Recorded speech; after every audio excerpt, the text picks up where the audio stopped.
Hello grade 5. Today we are going to study computer science grade 5. Let me share this screen for you so that you can understand. So 5 grade computer science. So this is the course outline.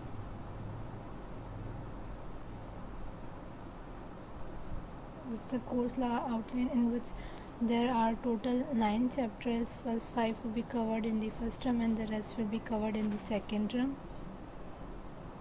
So today we are going to start and talk about the evolutions of computer.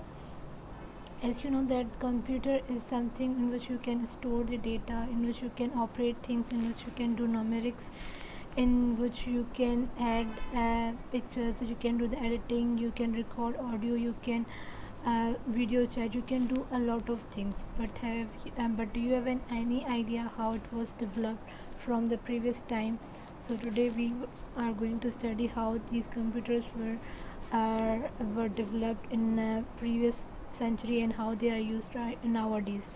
So I'm going to share a video and you have to watch it and listen it carefully, and then I will explain you each thing one by one. Okay.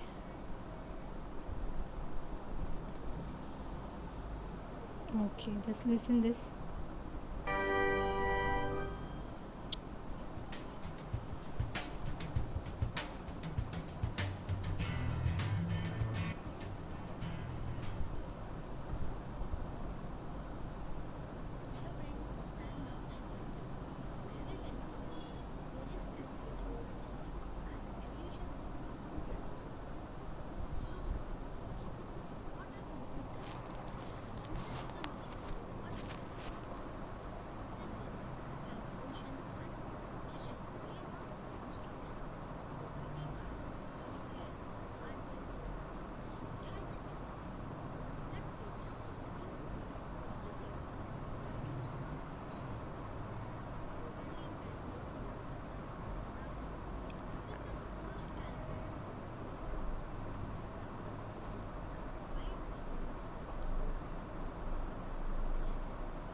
So this is all. These are the theories, and these are the inventions which are discussed in your chapter. So I will be discussing each one by one. As you can see, this abacus, how it is used. These beads are used for the calculation purpose, and it was used in China and Japan, and it is used to perform simple functions like addition, subtraction, multiplication, and division. Nowadays it is not used because the way it is very simple, and and nowadays paper and pencils are in, and other electronic devices are there. That's why this abacus is nowadays extinct, and it is not used anymore.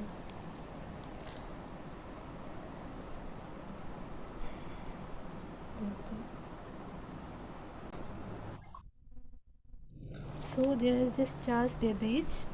In the 19th century, Charles Babbage invented a machine called the difference engine, preparing mathematical tables. To make the tables in mathematics, Charles Babbage invented this machine. First machine was on difference engine, and the other machine was analytical engine. Charles Babbage also invented the first. Just a sec. Let me make this a little bit big for you. As you can see, this one is the difference engine, and the second one is the analytical engine. He also invented the first general purpose computer known as the analytical engine, which are the same element as a modern computer like input, output, and the memory device. Due to his path-breaking contribution to computing, Charles Babbage is considered as the father of modern computers because of his invention in analytical engine. He was considered as the father of the modern computers, and they got the theory of how you can develop a computer through his theories and his innovations. And there you can see Charles Babbage, known as and considered as the father of modern computers. Then Napier's bonds. As you can see these slides, and there is numerics written on each one of the rod. And why it is written? Because of the multiplication it is happening. The device is mainly developed for performing multiplication and division. As you can see the divide sign, and then there's this multiplication. 7 multiplied by 1 is 1, 7 into 2, and then 4, like these are the multiplications you can do. And later in 1614 he also introduced logarithms for them. And the purpose of Napier's bonds was to for addition, subtraction, multiplication, division, and to find the square root of a number. Then Pascaline in 1641, as you can see through the image, you are getting the concept how there's a square, and how there's multiplication, and the numericals could be performed in this device. In 1641, Pascal invented the Pascaline, the first mechanical calculator. This is a kind of the calculator. Nowadays, you can see the difference. Nowadays, these calculators are very small and in a square shape, and you can do the multiplications by just putting the number.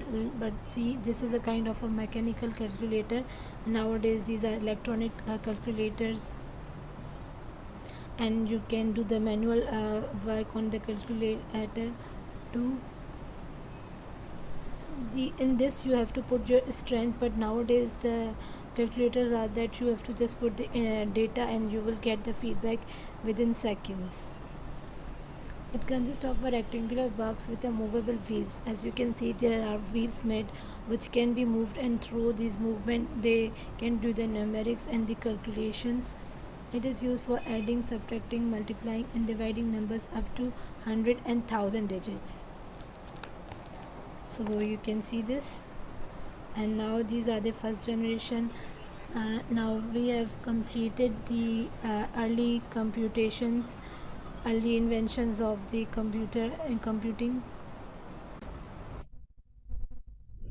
So now you can see we have covered these early invention about the different modern scientists. And now we are going to study about the generations of the computer, how from time to time generations were there, and how they were evaluate, how they were changing from one time to another, how different previous times they were computer which were occupying the whole space in a room. So this is the first generation computer, 1940 to 1956. The first generation and computer was slow, and it was huge, and it was not reliable, and it was not used for reliable means that you can use for a long duration, which was not. In 1946, two American, Pasper and William, build ENIAC. So you need to see that these are the terminologies they are using, and these were the early computers used at that time: electronic, numerical, integrator, and computer. So they can come in your examination. And now you can see that they are using this vacuum teeth instead of the mechanical switches of the Mark 1, as these computers are very big and very expensive too. Now, as you know, that the time period of first generation was 1940 till 1956, and the examples which were coming in the first generation computers were examples like EDSAC and EDVAC. They were large in size and comparatively very small, and they were consuming a lot of electricity, and the installation where they were built and created was was very large space was required for that, and difficult to even operate that system. And the disadvantage of this first generation was they were huge in size and very complex in structure, and slow and unreliable too.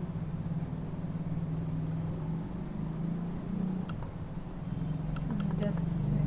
Let me change the slide. So you can see that UNIVAC, which is called Universal Automatic Computer, was the first digital computer invented by Marshall and Eckert. So now this is the second generation computer, which is the time period from 1956 to 1963, and they use this transistor, and these are the transistors used in that previous time, and they were smaller but faster compared to the first generation, and cheap, not too much expensive. It contained the components unlike in the modern day computers, like printer, capacity, and operating system was there in the second generation. As I will say that the second generation was better than the first generation. Programming languages like COBOL and Fortran came into use. Example used in that second generation was IBM 1401, RCA 501. These were the examples used at that time. Now this is the third generation computer. It was a time period of 1964 till 1971. In this generation, integrated circuit chips were used, like you can see these chips, small chips in which data was stored. In this generation, technology was introduced to make it possible to combine large number of circuit elements into a small surface silicon known as chips. This new technology was called integrated circuit. The advantage of this was that silicon chips were very reliable, and they were very less expensive, sold hardware and software separately, which created the software industry. They had their separate hardware and software capacity, and at that time software had their good industry boom. Customer service industry was flourishing because of that.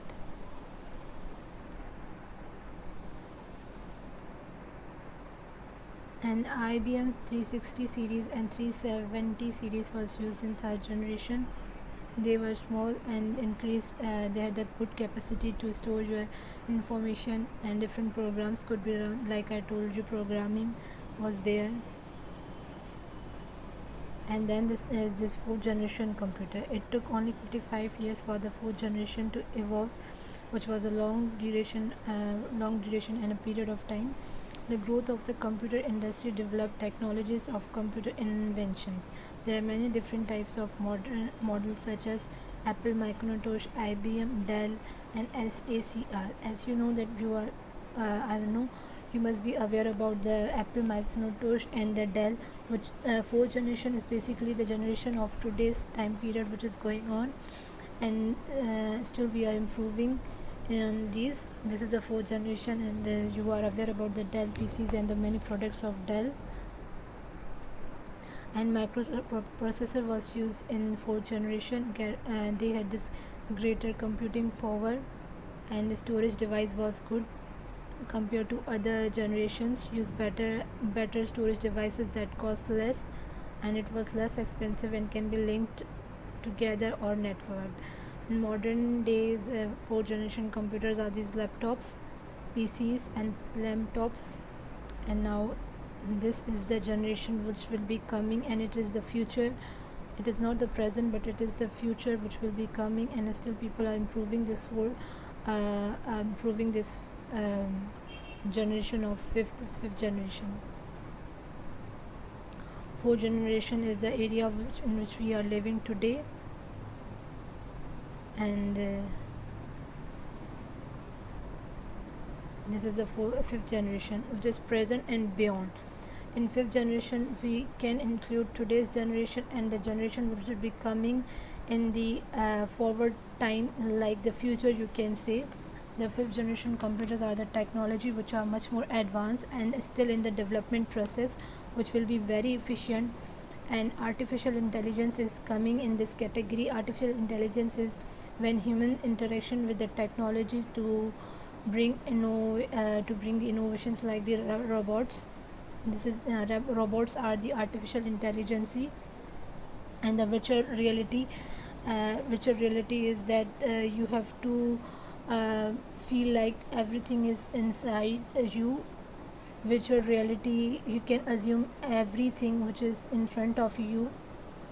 Virtual reality is some kind of like you have seen these games which are virtual, in which you can see all the environment, and you are standing at a one position which is your environment, and their environment is different, but you will feel more connected to it.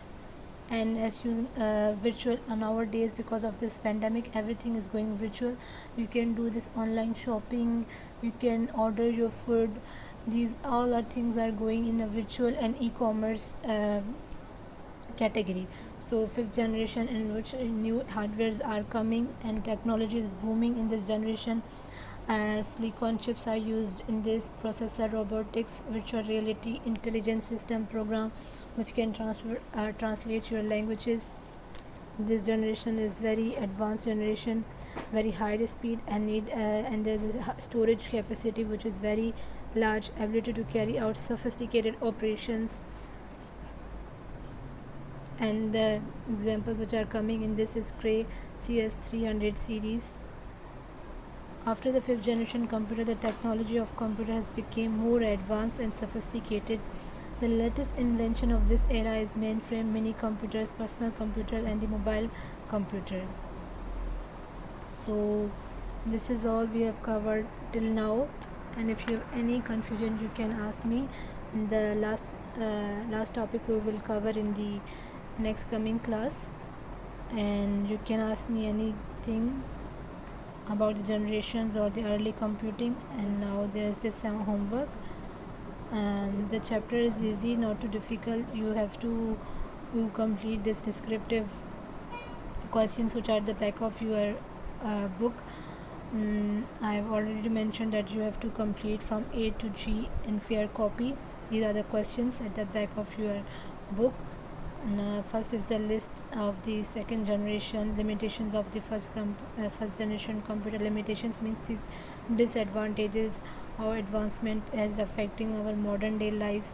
Make a list of the early computing device. And if you have any questions or any confusion, you feel free to ask me anytime. This is all.